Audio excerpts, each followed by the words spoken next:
Olá, meus amigos. Sejam abençoados com a palavra de Deus. Que a palavra de Deus venha abrir o seu entendimento, despertar a sua fé, fazer de você uma pessoa sábia, porque a verdadeira sabedoria vem da palavra de Deus. É ela que nos dá a verdadeira sabedoria, a sabedoria que nos conduz a uma vida não apenas secular, mas uma vida eterna. Então, a sabedoria verdadeira, minha amiga e meu amigo, não vem de fulano, beltrano ou cicrano, não vem de uma boa universidade, não vem de um bom estudo, de uma formação acadêmica esmerada. Não, a sabedoria que dá vida eterna, não a vida passageira, a vida eterna, essa vem de Deus, vem da sua santa palavra. E é isso que eu quero que Deus faça, que Ele venha abrir o seu entendimento, desbloquear o seu entendimento, para que você tenha aquela consciência de que Deus está falando com você e você tem a obrigação de responder e dizer amém para Ele ou ignorar a sua voz. É você que tem que decidir. Então, não é questão de ser ou não ser religioso. Você verifica que nós meditamos sobre Jó. Jó era um homem religioso, extremamente religioso, fiel, íntegro, reto, justo, tinha dinheiro, tinha família, tinha tudo, mas ele não conhecia em quem estava crendo. Esse foi o problema de Jó. E por não conhecer o Todo-Poderoso, ele tinha uma deficiência espiritual que talvez seja a que você tenha agora mesmo nesse momento. Jó tinha dúvida, tinha medo. Se ele tinha medo é porque ele tinha dúvidas. Jó, ele disse, nunca me senti sossegado, nunca tive sossego. Mesmo sendo religioso e homem de Deus, íntegro, reto, um bom caráter, ilibado, etc. Ele não tinha a convicção, a certeza, a fé de que Deus era com ele, porque ele não o conhecia.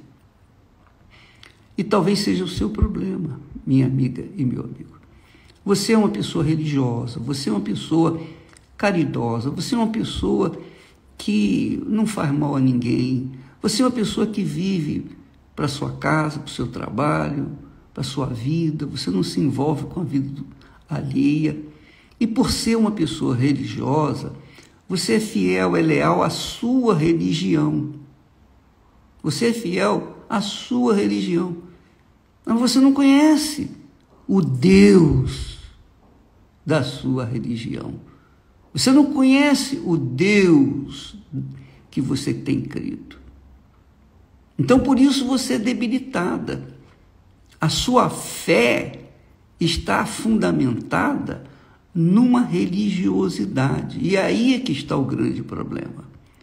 Quando a pessoa conhece o Senhor Jesus Cristo em toda a sua essência e glória, ela deixa de ser fraca, frágil, insegura, ansiosa, temerosa. Ela deixa de ser problemática. Ela deixa de ser depressiva. Ela deixa de ser triste. Ela tem problemas, ela vai ter problemas. Sempre nós vamos ter problemas. Jesus teve problemas. Você sabia disso? Você sabia que Jesus tinha problemas?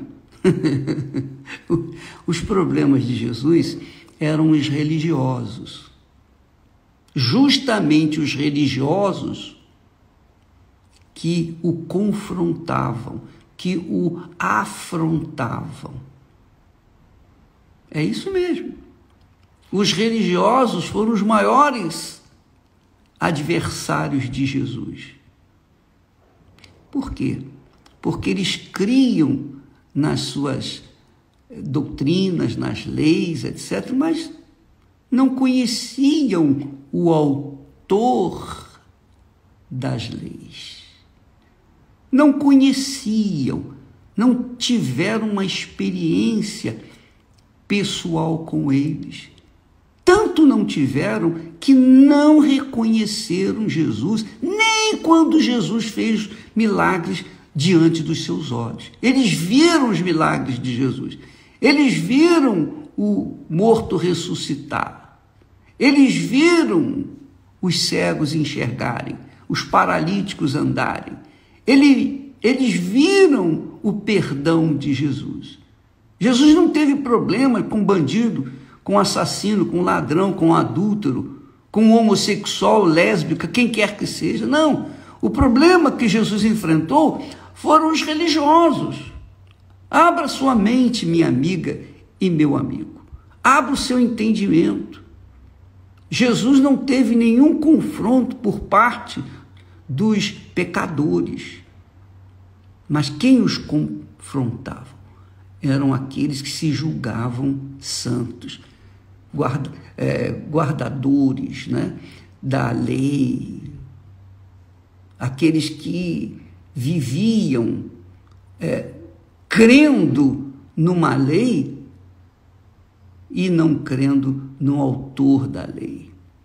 Então, às vezes você tem seu problema porque o seu problema não resolve, e aí você cada vez vai se tornando, vivendo uma vida cada vez de menor qualidade.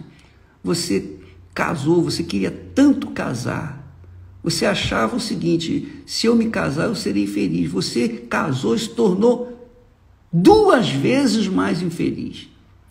A sua infelicidade, o seu sofrimento multiplicou, porque você casou mal.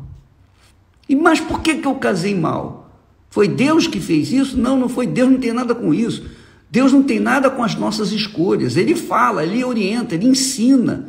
Mas somos nós que temos que obedecer ou não. Somos nós que temos que dizer amém ou não. Então, quando nós fazemos más escolhas, é claro que nós vamos colher os maus frutos. E Deus não tem nada com isso. Então, seja inteligente. Não é porque você é fiel à sua igreja, à sua fé, que você vai resolver os seus problemas. Os seus problemas são resolvidos exclusivamente por conta da sua fé. Uma fé verdadeira, uma fé estabelecida na rocha, que é Jesus. Quando falo uma fé estabelecida na rocha, é uma fé fundamentada na pessoa do Senhor Jesus, na sua palavra. Quando a pessoa tem uma experiência com Deus, quando ela conhece o Deus que crê, então ela sabe que mesmo em meio às tempestades, o nosso Senhor está por cima de tudo. Essa é a fé inteligente. Essa é a fé consciente. Essa é a fé que faz a gente deixar a religião de lado e seguir em frente, porque a fé é o Espírito Santo agindo dentro de nós. Ele dá essa segurança, ele dá essa firmeza, ele dá tanta segurança que a gente ri daqueles que nos odeiam, daqueles que nos perseguem, daqueles que nos invejam, daqueles que querem o nosso mal, daqueles que trabalham para nos prejudicar. A gente ri. A gente ri. É isso mesmo. Porque a gente está tão seguro, tão firme naquela rocha que é Jesus, que a gente não se abala. A gente sabe que os problemas sempre vão. E sempre voltam, sempre vêm, sempre vão. É assim que funciona. Um dia, é como o tempo. Um dia está muito bom, outro dia está muito ruim, um dia está ventando, outro dia está chovendo, outro dia está sol, um dia está calor, outro dia está frio. É assim. Agora, quem está firmado na rocha, que é Jesus, não se importa com os ventos, com as tempestades, não se importa com os dias bonitos, não fica só curtindo os dias lindos, sabe que cedo ou tarde vêm as ondas, sabe que cedo ou tarde os ventos vão bater com ímpeto, mas sabem também que nada vai acontecer além da vontade de Deus para a sua vida.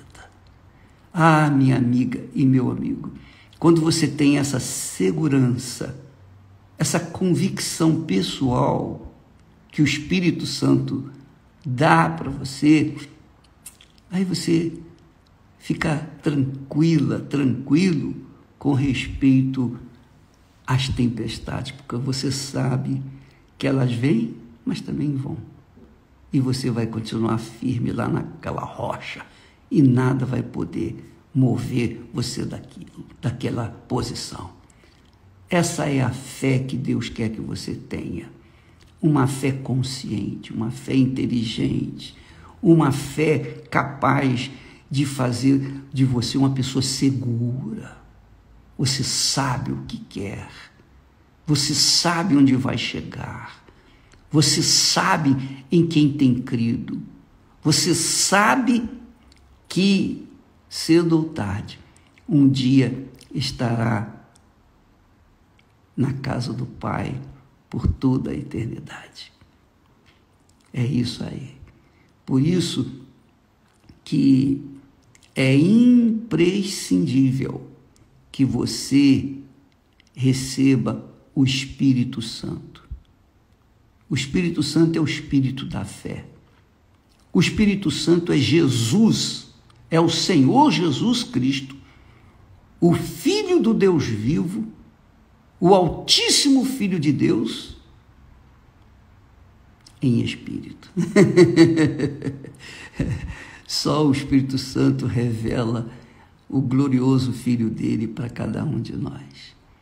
Agora, ô bispo, o que eu faço para receber o Espírito Santo? Eu quero, poxa, não, é a coisa que eu mais quero na minha vida. Pois é, mas olha só, veja só o que Deus, o Todo-Poderoso, fala através do profeta Jeremias. Ele diz assim: e buscar-me-eis e me achareis. Opa! E buscar-me-eis e me achareis. Opa, legal! Quando, ele complementa, quando me buscardes com todo o vosso coração. Aí está a condição. Você vai achar o Senhor Jesus, você vai receber o Espírito do Senhor Jesus, mas a condição é essa: quando você o buscar com todo o seu coração. Não pode ser meia boca, não pode ser mais ou menos, não pode ser uma tentativa, não pode, 99,9% não vai resolver, tem que ser 100%, é tudo ou nada. É tudo ou nada. Com Deus não tem meia boca, meio termo. Ou é ou não é. Ou vai ou fica. Ou sim ou não. Ou todo ou nada. Ele diz aqui: quando me buscardes com todo o vosso coração. Em matemática, minha amiga e meu amigo, quando se fala todo, é 100%. Não existe chance de ficar uma reserva ou um plano B. É todo, 100%. Então, a família, o marido, a mulher, o noivo, a noiva, namorada, a vida irregular, seja lá o que for que você tem que estar debaixo do Senhor Jesus. Ele tem que ser o primeiro na sua vida. E porque ele não tem sido primeiro na sua vida, você tem vivido uma vida de fracassos, de altos e baixos, mais baixo do que altos. É por isso. Você não tem aquela convicção pessoal, porque ele não está vivendo dentro de você em espírito ou no Espírito Santo. Essa é a realidade. Não adianta você ficar reclamando para A, B ou C, ô fulano, ora por mim, bispo, ora por mim aí. Orar é fácil, não custa nada. Não custa nada você pegar o pacote de problemas e colocar em cima dos meus ombros, por favor, resolve o meu problema aí, faz uma mágica aí. Desculpa, minha amiga, meu amigo, não vai resolver. Não vai resolver. Não vai resolver. Só vai resolver quando você pegar o pacote de problemas que você tem, junto com o pacote de problemas que você é, e colocar tudo no altar. É tudo por tudo. Ou é ou não é. Ou sim ou não. É radical. Não é mais ou menos. É radical. A fé inteligente é radical. Ou é ou não é? Se ensina ou não? Não tem mais ou menos. Não tem discussão. Não tem regatear. Não. É tudo ou nada. Se você quer o Espírito Santo é a plenitude, a totalidade de Deus. Mas a totalidade de Deus só vem quando ele tem a totalidade de si própria. Tá bom? Pense nisso. Se você quer o Espírito Santo, e você tem visto aí, nós temos colocado testemunhos diários de pessoas que tiveram essa experiência porque deixaram pai, mãe, marido, mulher, filhos, deixaram tudo no altar de Deus. Deixaram suas propriedades, deixaram suas riquezas, deixaram seu orgulho, sua prepotência, colocaram tudo lá no altar. Aí sim, do altar veio o Espírito Santo e são novas criaturas. Sabem em quem tem crido e por piores que sejam as tribulações, elas sabem, elas têm certeza de que Deus não permite que venham problemas acima das nossas forças. Então, com os problemas, ele dá o escape também. E isso só acontece com quem tem o Espírito Santo. E graças a Deus por isso. É isso que nós queríamos que você soubesse. Aprenda isso. Aprenda, coloque em prática isso. Não fique aí a mendigar oração. Tome atitude. Tome atitude com a sua vida. Ou é ou não é. Coloque a sua vida no altar, você vai ver o que vai acontecer. Deus abençoe em nome do Senhor Jesus. Amém.